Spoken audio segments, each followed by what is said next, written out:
নতুন এয়ার ফ্রায়ারে প্রথমবার চিকেন বানালাম, বৃষ্টিতে জামা কাপড় তুলতে ছুটলাম, হারিয়ে যাওয়া 700 টাকার পার্সেল আবার বাড়িতে ফিরে এলো। আর রাতে সবাই যখন বিরিয়ানি খেলো, আমি খেলাম চিড়ার চাট। আসসালামু আলাইকুম, কেমন আছেন সবাই? নিয়ে চলে এসেছি নতুন একটি ব্লগ ভিডিও নিয়ে। আমি আম্মুর অ্যান্ড আব্বুর আম্মি 90 ডে চ্যালেঞ্জের আজকে হচ্ছে ডে 21। আজকের দিনটা ছিল একদম ব্যস্ত একটা দিন। সকালবেলা ঘুম থেকে উঠেই রান্নার কাজে লেগে পড়েছি। বর আর আম্মু দুজনেই স্কুল যেতে হবে, তাই আজকে দেরি করার কোনো সুযোগই নেই।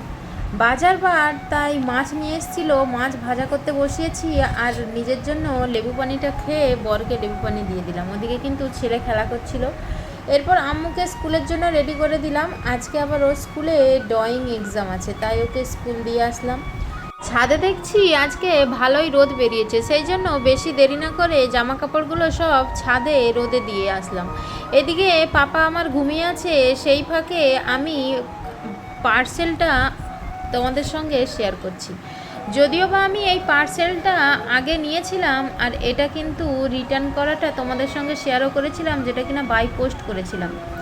এই পার্সেলটার কিন্তু আমাকে রিটার্ন টাকাটা দিয়ে দিয়েছে, কিন্তু আমি যে পোস্ট করার জন্য যে টাকাটা খরচ হয়েছিল 140 টাকা, সেটা কিন্তু আমাকে দেয়নি। বারবার ফোন করার পরও আমি কিন্তু সেই টাকাটা পাইনি। আর এদিকে দেখো, আল্লাহর রহমতে পার্সেলটা ঘুরে ফিরে সেই আমার কাছেই চলে এসছে। কারণ যে অ্যাড্রেসটা দেওয়া ছিল, ওরা যে আমাকে অ্যাড্রেসটা প্রোভাইড করছিল, আমি ওটা লিখেছিলাম, ওই অ্যাড্রেসটা নাকি ওরা খুঁজে পায়নি। সেই জন্য ঘুরে ফিরে পার্সেলটা আমার কাছেই চলে এসছে। এই পার্সেলটাই ছিল কিন্তু কম্বো সেট। আমার একটা গ্রাউন্ড টাইপের ড্রেস ছিল, সঙ্গে আমার বরের একটা ম্যাচিং করা টি শার্ট ছিল। ড্রেসটা ভালোই ছিল, কিন্তু ফিটিংটা ঠিকমতো হচ্ছিল না বলে সেই জন্যই কিন্তু আমি অ্যাকচুয়ালি এটা রিটার্ন করেছিলাম। যেহেতু আল্লাহও চাইছে যে এটা আমার কাছে থাক, আমার আর কি করার আছে বলো। আমি সেই জন্য এটাকে ওয়াশ করে নেব, করে নিয়ে ফিটিংসটা ঠিকঠাক করে আমি আর বর দুজনেই পরে নেব। যখন পরবো তোমাদের সঙ্গে নিশ্চয়ই শেয়ার করব। এদিকে আমি দুধ বসিয়েছিলাম, আজকেও ভুলে গিয়েছিলাম, ওইটা আগে বন্ধ করে নিলাম, নইলে কি হতো আল্লাহই জানে। ওদিকে পাপাকে ঘুম করেছিলাম তো সেই জন্য।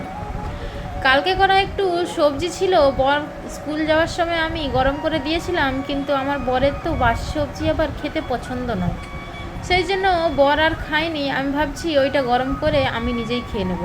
সত্যি কথা বলতে সবজি দিয়ে মুড়ি খেতে বেশ ভালোই লাগে, তারপরে আবার ওটা হচ্ছে কচু দিয়ে সবজি, সেই জন্য আরও তো দারুণ লাগে। এদিকে পাপার আমার ঘুম হয়ে গেছে, ঘুম থেকে উঠে খেলা করছে, আর সেই ফাঁকে আমি সবজি দিয়ে গরমটা করেছি, মুড়ি নিয়ে মাখিয়ে খেয়ে নেব।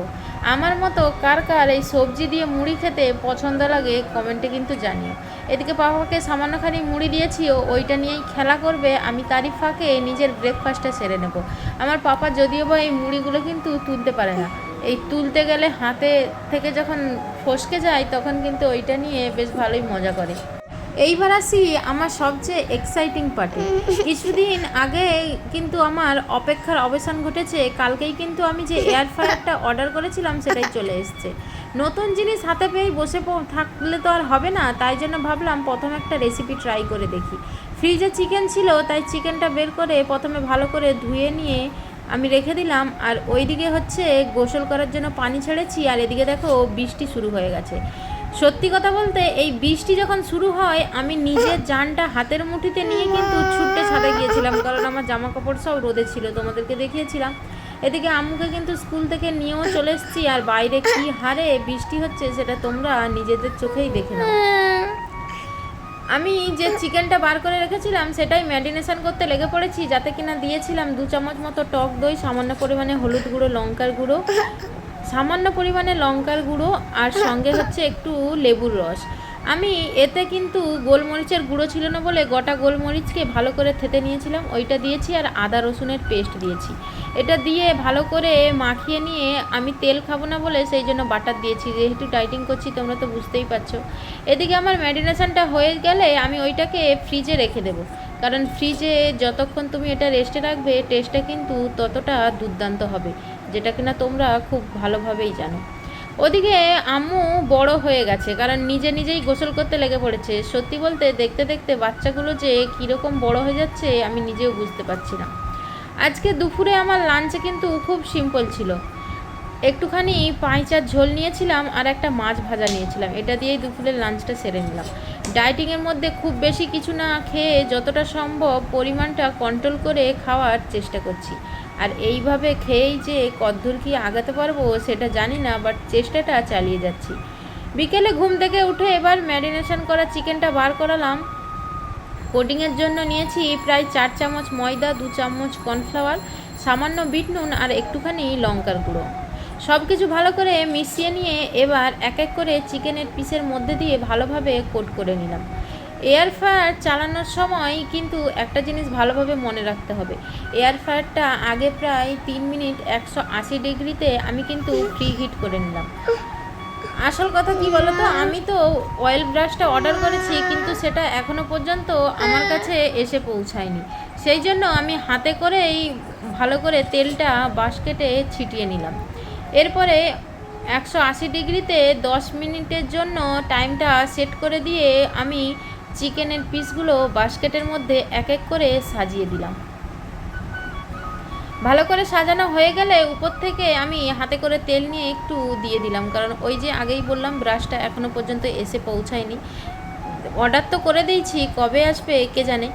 অপেক্ষা করা ছাড়া আর কিছু নেই। ভাবছিলাম রেসিপি ট্রাই করব না, কিন্তু হাতে পাওয়া মাত্রই আমি আর অপেক্ষা করতে পারলাম না, সেই জন্য রান্না করতে লেগে পড়েছি। যদিও বা আমি বরকে বলেছি, বর বলেছিল আসার পর করতে, কিন্তু অনেকটা দেরি হচ্ছিল বলে নিজেই লেগে পড়েছি। এদিকে 10 মিনিট হওয়ার পর দেখতে পাচ্ছ কালারটা কত সুন্দর এসেছে। হ্যাঁ, আমি কিন্তু এইবার চিকেনটা ওপর দিকে উল্টিয়ে দেব আবার 10 মিনিটের জন্য। এদিকে আমার কিন্তু চিকেনটা রেডি হয়ে গেছে আর কত সুন্দর ক্রিস্পি হয়েছে, তোমরা নিজেরাই দেখো। যেরকম ক্রিস্পি হয়েছিল সেরকম কিন্তু টেস্টও হয়েছিল। যদিও বা এটা আমি ফার্স্ট টাইম ট্রাই করছি, কারণ এটা আমি তেলে এর আগে করেছি। আমি নিজে বাচ্চাদের ক্লাস ওয়ার্ক বাচ্চাদেরকেই দিয়ে করানো উচিত। এই যে দেখো আম্মু এখন ওর কালকে হাতের কাজ আছে, ওই জন্য ও একটা পতাকা বানাচ্ছে নিজে হাতে। দেখো কেমন চিটাচ্ছে, এটা মুড়ে সোনা, মুড়ে মুড়ে, ওইটাকে ওইভাবে নয় এইভাবে। হ্যাঁ এই দেখো, খুব সুন্দর। মোট ফাইনালি পতাকা রেডি হয়ে গেছে, শুধু অশোক চক্রটা দিতে হবে। আর ওই ভেতরে আমি একটা হচ্ছে এই যে এই লাঠিটা ঢুকাবো, তাহলে এটা একটু শক্তপোক্ত হচ্ছে। এটা কেমন হয়েছে জানিও। মেয়ের জন্য ফ্ল্যাগ বানাতে গিয়ে এতটাই দেরি হয়ে গিয়েছিল কি আর বলবো। সেই জন্য আমার কিন্তু রান্না বান্না করতে একদমই ইচ্ছে করছিল না। বরকে ফোন করছি যে রাত্রে কি খাবে, তখন আম্মু পাশ থেকে বলছে যে আজকে বিরিয়ানি খাবো। আর মেয়ের কথা ভাব কি আর ফেলাতে পারে, সেই জন্য দেখো বর মশাই আমার এদিকে বিরিয়ানি নিয়ে চলে এসছে। আর ফ্ল্যাগটা বানাতে গিয়ে আমার ঘরের অবস্থাটা কি হয়েছে ভাবো। একটা ছেলে, দুটো বাচ্চা, কাগজপত্র সব চারিদিকে ছড়ানো ছিটানো হয়ে পড়ে আছে। কাজের থেকে বেশি খাটনি আমার হয়ে গেল। এদিকে আমার কিন্তু এইগুলো সব আবার পরিষ্কার করতে হবে। আর এই যে দেখতে পাচ্ছ আমার ফাইনালি কিন্তু ফ্ল্যাগটা রেডি হয়ে গেছে। আর এদিকে বর কিন্তু এতটা পরিমাণে খিদে লাগছিল, সেই জন্য নিজেকে না কন্ট্রোল করতে পেরে বিরিয়ানিটা ঢালতে লেগে পড়েছে। আর বাপে মেয়ে এত এক্সাইটেড কি বলবো। বিরিয়ানি নিয়ে এসছে আর বর আমাকে কিন্তু খাওয়ার কথা বলছিল, যেহেতু আমি ডায়েট করছি সেই জন্য কিন্তু আমি খাবো না। অনেক করেই বলছিল, তারপরেও কিন্তু আমি না বলে দিয়েছি যে না আমি খাবো না। আমি আমার রাতের ব্রেকফাস্ট রেডি করছি। আজকে রাত্রে কিন্তু আমি চিড়ার চাট করে খাবো। যদিও বা এই চিড়ার চাটটা খেতে আমার বেশ দারুণ লাগে। অন্যান্য দিন তো আমি 8:30টার মধ্যেই ডিনারটা কমপ্লিট করে ফেলি, বাট আজকে আমার অনেকটাই দেরি হয়ে গেছে। খেতে খেতে প্রায় 9:30 মতো বেজে গেছে। যাই হোক, জমিয়ে ডিনারটা করে নিলাম। এদিকে আম্মুকে ওর আব্বাজি পয়সা দিয়েছে, সেটাই হচ্ছে ব্যাংক ভাড়ে গলাচ্ছে। আর ওকে ওর নানু ভাই দিয়ে গিয়েছিল, সেটাও কিন্তু গলাবে। আজকের মতো এইখানেই, দেখা হচ্ছে নেক্সট ভিডিওতে। আমার ভিডিওগুলো কেমন লাগে জানিও। আর তোমরা যদি আমার চ্যানেলে নতুন হয়ে থাকো তাহলে কিন্তু সাবস্ক্রাইব করে পাশে থাকতে একদমই ভুলো না। এই 90 দিনটা কমপ্লিট করতে পারি যাতে, সেই দুয়াই করো।